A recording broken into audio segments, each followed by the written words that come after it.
I went first on Wednesday with the college edition. Gator, you're up. All right, Gator, you ready, man? Yeah. Hey, No, I said, are you ready, man? That's not convincing Dude, at all. oh my gosh, Oh, man. I'm ready. Let's go. LFG, All right. baby. All right, reset that. All right, here we go. Question number 1. What was the single best offseason move in the NFL this past year? I think it was the New York Jets hiring Aaron Glenn. I think long-term they're going to love this guy. He is no nonsense. He's all about football. He comes from a winning organization in the Detroit Lions. He knows what he's doing. He's got a really nice pedigree, and he's worked as some really good head coaches.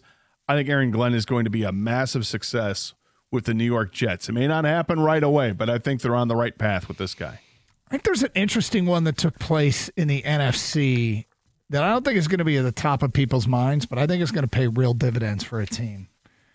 I think the NFC West is going to be a surging division this year, all of them with easier schedules. And I think Devontae Adams signing with the Rams and running with Puka Nacua for Stafford is going to be huge for that team.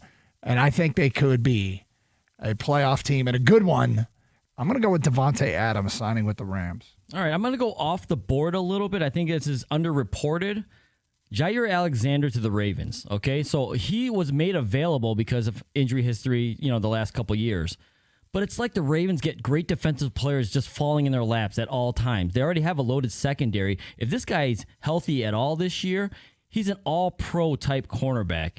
And I think their defense gets even better, and they already have a great offense. The Ravens will be something, almost, I feel like, unbeatable. If Jair Alexander is healthy, I think that might be the best offseason move. All right, guys, I got to do it. First coach fired this year will be... Well, the punch button answer to this is always, who is Cleveland's coach? And it's Kevin Stefanski. This is how they open their season. The Bengals, at the Ravens, the Packers, at the Lions, the Vikings, at the Steelers. 1-6 at best, he will be fired. Wow. Doug, that's just too much logic. But, yeah, you're right. It's a good one. But it's also the punch button answer, right? Look at Cleveland. I'm looking beyond Cleveland, and I'm going down further south. This might make Doug smile a little bit. It's Mike McDaniel, head coach of the Dolphins. First 2 years, he got them to the playoffs, and they lost in the wild card round both years. Last year, they went 8-9, took a step back. This year, they're going to take another big step back. Already, they're dealing with injuries to start the season. You've got some weird dynamic going on with Tyreek Hill there right now. Tua is looking, average. I'm not going to say he's looking below average or sucks like some people may think. But they also have a problem with the running backs and keeping them healthy. I just think Miami is a bit of a dumpster fire right now. They're not sure how to build that team. And Mike McDaniel got all the accolades early, but this team is going to be on a slow burn, and you're going to send him out of town.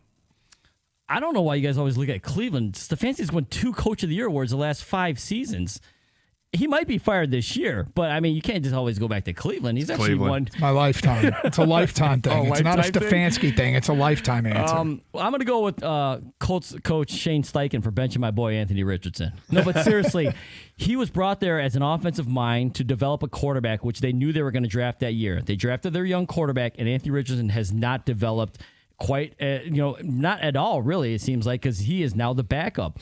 I think the GM and Steichen know that their jobs are on the line. They went out and got Daniel Jones. And if you're counting on Daniel Jones to save your job, you're in big trouble. Well, their owner did die. So don't know if that gives him grace or not, and don't know if that means was he the one that insisted on the quarterback to be drafted in the first place. Well, either way, I think Steichen gets fired.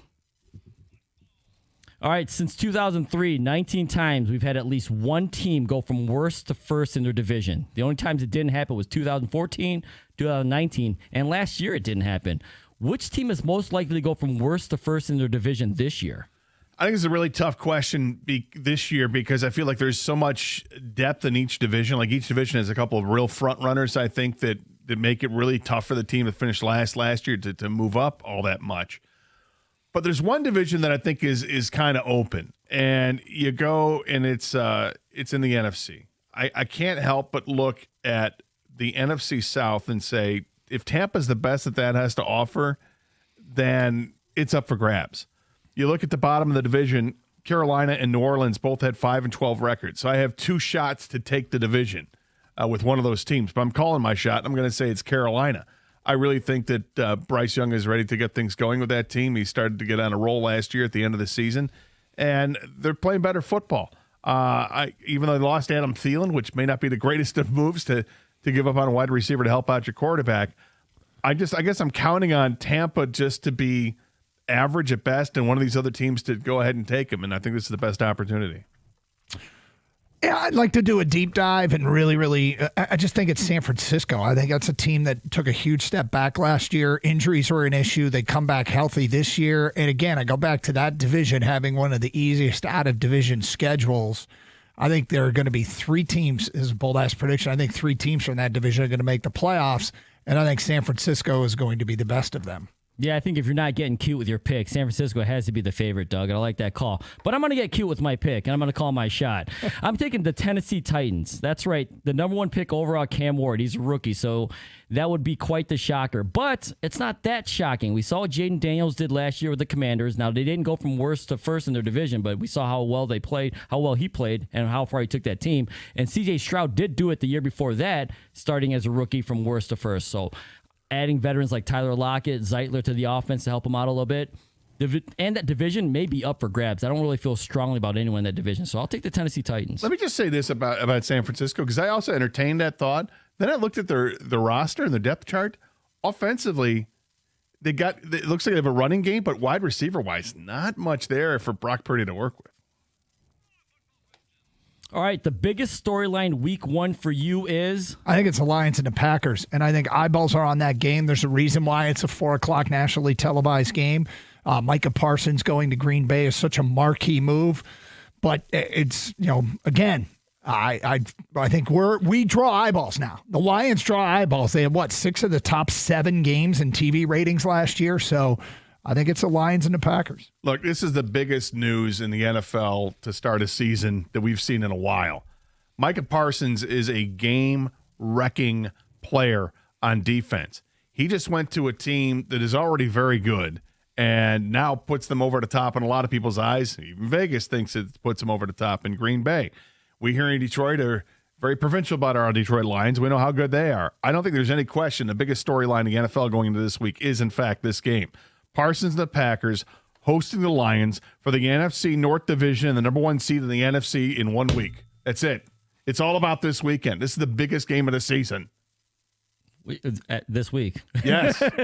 I'm going to stay in the division as well, but selfishly, I'm going to say the Vikings and Bears on Monday night because the question is, did either team find their quarterback? And that could really shape this division for years to come, or at least for this season, as far as the Lions are concerned with competition.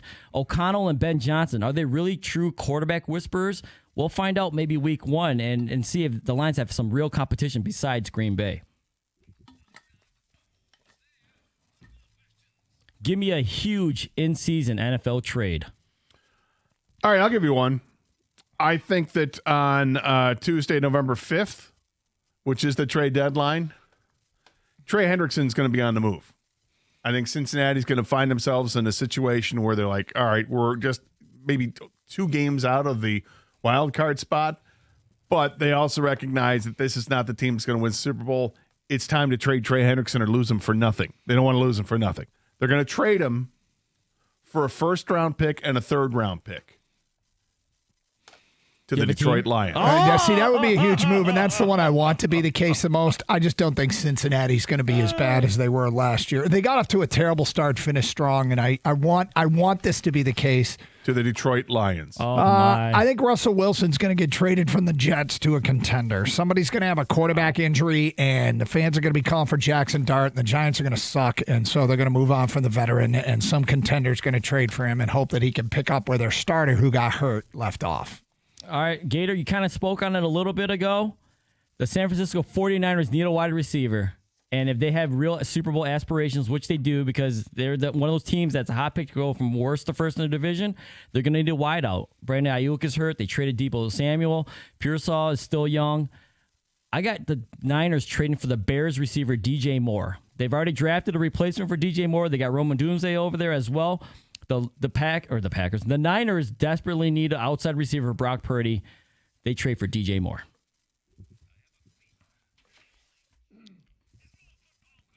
All right, last one, guys. Who wins the NFL Offensive Player of the Year, Defensive Player of the Year, and the NFL MVP?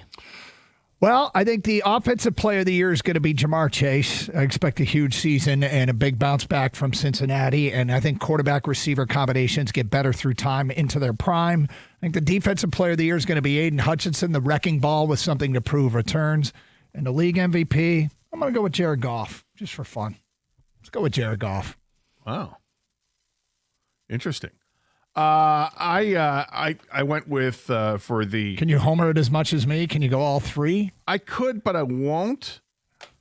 Make sure you spell Tesla correctly. Yeah, thank you. Offensive Player of the Year. I went with Josh Allen. I think he had a little bit of a down year statistically last year, and it's been a couple years since he threw for 30 touchdowns in his season. But he did have 3 straight seasons where he did that. He's going to get back in that range this year, going to get back over 4,000 yards. He's going to do what he does with his feet, make more plays and get more yards and get more touchdowns. It's Josh Allen for the Offensive Player of the Year. Defensive Player of the Year, yeah, I think it's Aiden Hutchinson. I think it's going to be an edge rusher, and I think he's the guy to get it done. Expect him to be healthy all season long. He was on such a tear last year before he got hurt. I think he's going to continue on that path. I'm drinking the Kool-Aid that Dan Campbell is serving about how Hutch looks better than ever. I don't think that's just training camp speak, because I don't think that Campbell does a ton of that. And I didn't detect the BS meter on that when he said it this time. So I'm going to go with him for that. And for the MVP, it's going to be Josh Allen. I'll go with the Offensive Player that becomes the MVP as well. All right, Offensive Player of the Year, I got Bijan Robinson. More stability at quarterback. Drake London gets better on the outside, keeps the defenses honest. He already had almost 1,900 total yards last year and 15 touchdowns. He's the workhorse back. He doesn't have to share with anybody. I think his numbers get even more inflated this year. Call me a homer, make it 3 for 3. I got Aiden Hutchinson win Defensive Player of the Year as well. I kind of feel like Lions fans forgot how really good he was last year because he got hurt so early. And he's got that bionic leg now. I think 20 sacks is not out of the question for Aiden Hutchinson. NFL MVP, Jaden Daniels. Obviously, I think he's going to be better this year than he was even last year. So poised, so good, so accurate. He has the running ability to make things happen. It reminds me of like a Lamar Jackson when he won it so young as an MVP. I like Jaden Daniels win MVP, take the Commanders to win that division too. There you go. That concludes the Y9 Omaha 4 Down Around the League Blitz Thingy.